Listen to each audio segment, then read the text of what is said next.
Assalamualaikum warahmatullahi wabarakatuh. Perkenalkan, saya Muhdia Nahdah dari Prodi Pendidikan Fisika. Pada kesempatan kali ini saya akan membahas tentang administrasi layanan khusus. Baiklah, langsung saja pada pengertian administrasi layanan khusus. Administrasi sering juga disebut sebagai manajemen. Manajemen merupakan alat untuk mencapai tujuan yang diinginkan, yaitu suatu kegiatan atau usaha untuk membantu, melayani, mengarahkan atau mengatur semua kegiatan di dalam mencapai satu tujuan. Administrasi layanan khusus adalah administrasi dalam dunia pendidikan yang memberikan layanan secara khusus atau suatu usaha yang tidak secara langsung berkenaan dengan proses belajar mengajar di kelas, tetapi secara khusus diberikan oleh sekolah kepada siswanya agar mereka lebih optimal dalam menjalankan proses belajar.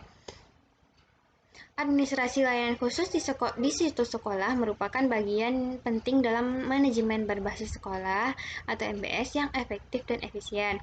Sekolah merupakan suatu sarana yang bertujuan untuk mencerdaskan kehidupan suatu bangsa, termasuk negara Indonesia.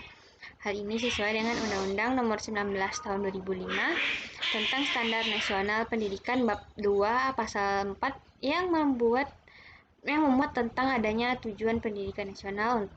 Untuk memenuhi tugas dan tanggung jawab tersebut, maka sekolah memerlukan suatu manajemen layanan khusus yang dapat mengatur segala kebutuhan peserta didiknya, sehingga satu tujuan pendidikan tersebut dapat tercapai.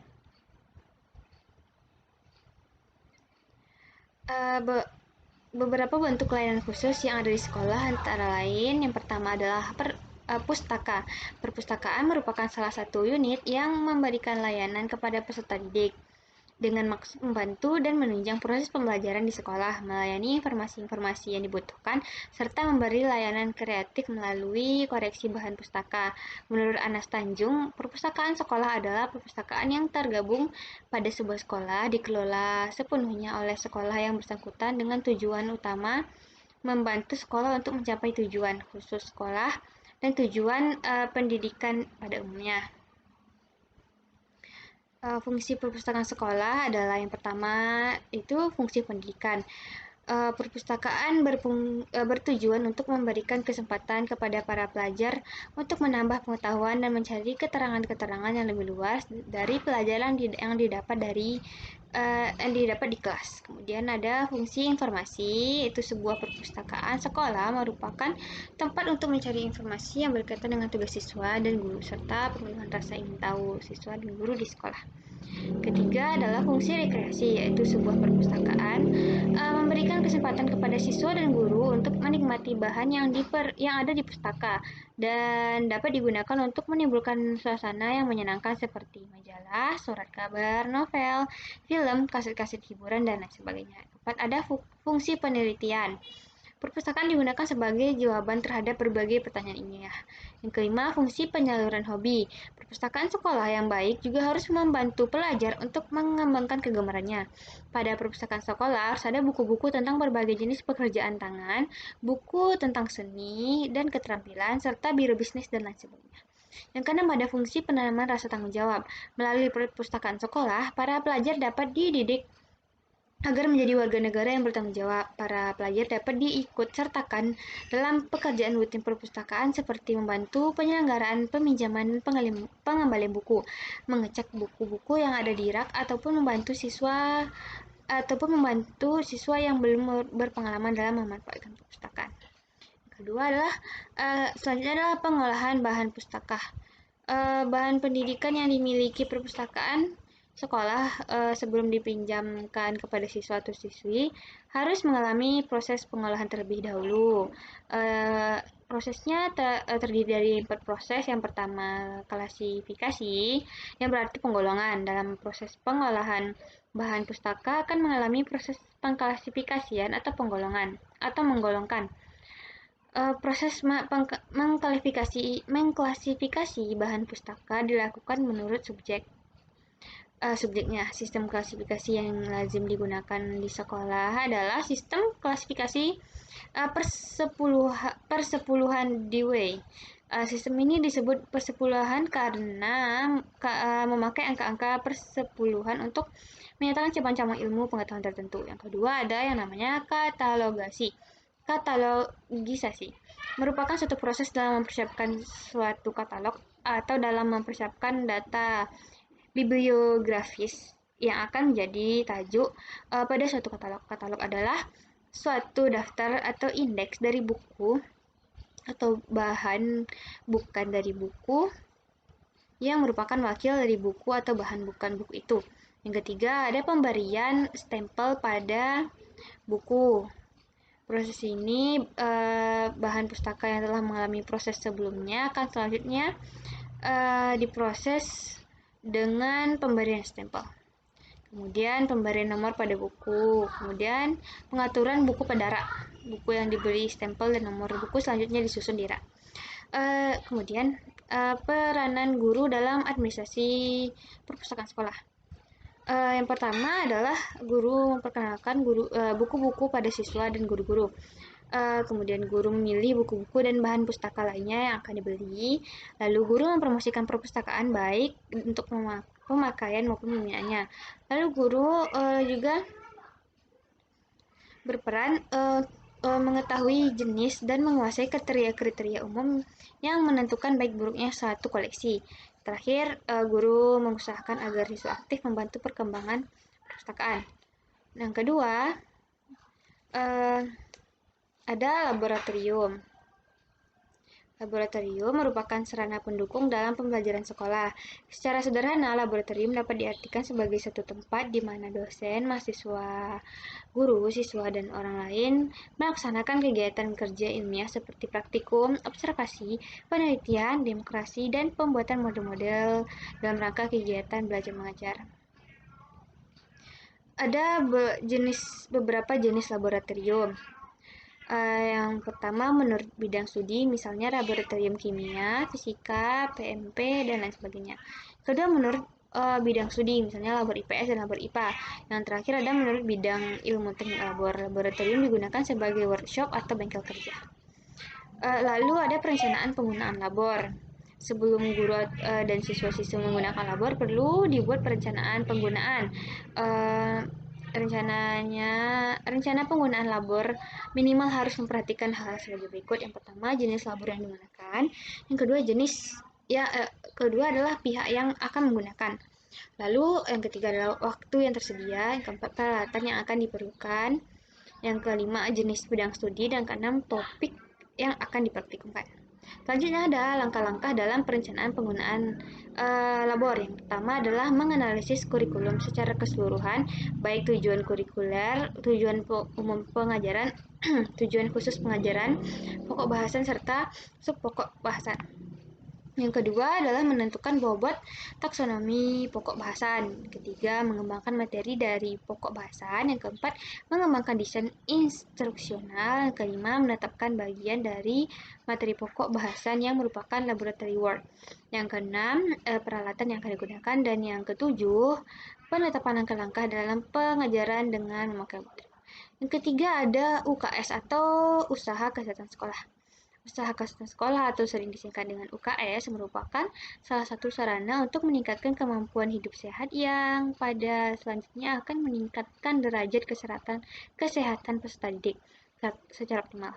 UKS bukan saja menjadi tanggung jawab pemerintah, akan tapi juga merupakan tanggung jawab peserta didik dan masyarakat di mana sekolah itu berada. Menurut seorang ahli, Jasper William, pada buku Pengelolaan Layanan Khusus Sekolah oleh Kusmintarjo, mendefinisikan layanan kesehatan adalah sebuah klinik yang didirikan sebagai bagian dari universitas atau sekolah yang berdiri sendiri, yang menentukan diagnosa dan pengobatan fisik dan penyakit jiwa dan dibiayai dari biaya khusus dari semua siswa.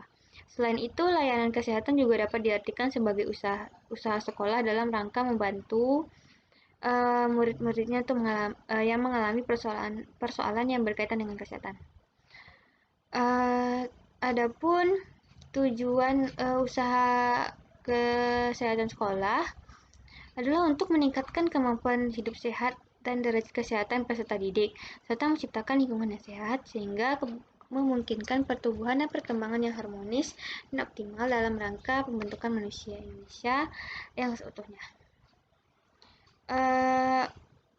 Tujuan khusus UKS. Yang pertama adalah memiliki pengetahuan agar peserta didik memiliki pengetahuan, sikap, dan keterampilan untuk melaksanakan prinsip hidup sehat serta berpartisipasi aktif di dalam usaha peningkatan kesehatan di sekolah, di rumah tangga maupun di lingkungan masyarakat. Yang kedua, sehat.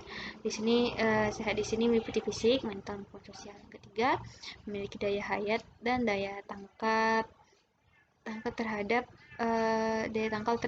pengaruh buruk penyalahgunaan narkotika, obat dan bahan berbahaya, alkohol, rokok dan sebagainya.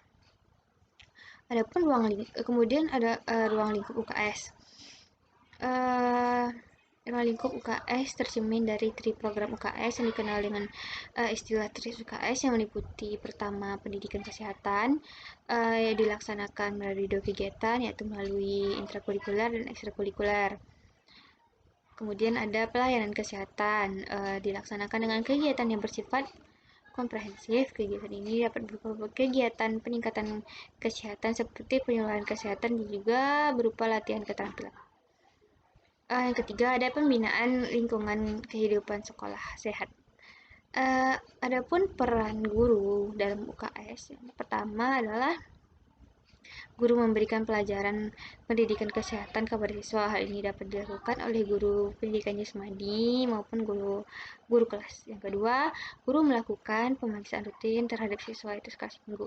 Yang ketiga, guru melakukan pemeriksaan berkala sesuai dengan kartu menuju sehat itu sekali 4 bulan. Yang keempat ada kafetaria sekolah. Kafetaria, warung ataupun kantin sekolah pada awalnya didirikan bukan hanya mempertimbangkan unsur bisnis semata, tetapi lebih daripada itu. Keberadaan kafetaria sekolah diharapkan mampu menyokong kelancaran proses belajar mengajar dari sisi keperluan akan makanan bagi siswa. Kantin sekolah secara tidak langsung mempunyai kaitan yang erat dengan proses belajar mengajar di sekolah. Ada kalanya proses belajar mengajar tidak dapat berjalan sebagaimana mestinya karena siswa dalam keadaan lapar dan haus. Kantin sekolah tidak harus diadministrasikan oleh pihak sekolah, tetapi juga dapat diadministrasikan oleh pribadi di luar sekolah atau seperti derma wanita sekolah. Namun kantin atau kafetaria sekolah ini tetap tidak boleh terlepas dari perhatian kepala sekolah. Kepala sekolah harus memikirkan serta mengupayakan agar kehadiran kafetaria atau kantin sekolah ini mempunyai sumbangan positif dalam proses belajar mengajar di sekolah. Berikut adalah hal-hal yang harus diperhatikan dalam administrasi kafetaria atau kantin sekolah. Yang pertama adalah administrasi kantin sekolah harus menjaga kebersihan atau higienitas masakan yang dijajakan kepada para siswa. Kemudian tempat yang digunakan juga harus menjadi pertimbangan utama karena kebersihan diharapkan dapat menjauhkan penyebaran hama penyakit. Lalu makanan yang disediakan hendaknya makanan yang bergizi tinggi, memiliki vitamin-vitamin yang diperlukan pada siswa pada umumnya. Selanjutnya, harga makanan hendaknya dapat dijangkau atau sesuai dengan kondisi keekonomian siswa.